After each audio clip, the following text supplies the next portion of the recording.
छत्रपती संभाजीनगरातील माळीवाडा भागामध्ये एसबीआय बँकेचं जे एटीएम आहे ते सोमवारी पहाटे चोरट्यांनी फोडण्याचा प्रयत्न केला आणि या ठिकाणी गॅस कटरच्या साह्याने ते फोडत असताना लाखो रुपयाची रोकड या ठिकाणी जळून खाक झाली।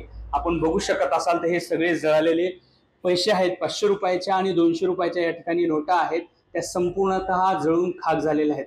याच ठिकाणी गॅस कटरच्या साह्याने चोरट्यांनी हे पूर्ण हा पत्रा कापलेला आपल्याला दिसत आहे आणि हा कापत असताना गॅस कटरची जी आग आहे ती या रोकडला लागली आणि ती संपूर्ण रक्कम जी आहे ती जळून खाक झाली। पोलिसांच्या माहितीनुसार जवळपास 13,61,800 रुपये या एटीएम मधून पूर्णतः जळालेले आहेत। आपण बघू शकत असाल ह्या सगळ्या जळालेल्या नोटांचा खच आहे। एसबीआयचे वरिष्ठ अधिकारी या ठिकाणी आता दाखल होऊन याची माहिती घेणार आहेत। आपण बघू शकत असाल तर ही पूर्ण एटीएम मशीन जळलेली आहे।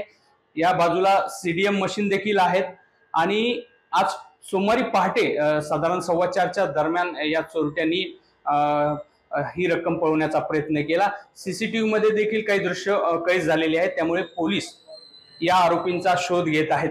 खरं तर मराठवाड्यात अनेक वेळा अशा प्रकारे गॅस कटरच्या साह्याने एटीएम मशीन कापून लाखो रुपयांची रोकड पळवल्याच्या घटना घडलेल्या आहेत। काही वेळेस आरोपी देखील सापडलेत, पण काही वेळेस आरोपींचा अद्यापपर्यंत पत्ता देखील लागलेला नाही। त्यामुळे आता आणखी एक ही घटना समोर येताना पाहायला मिळते। रवी मुंडे, एबीपी माझा, संभाजीनगर। एबीपी माझा, उघडा डोळे बघा नीट।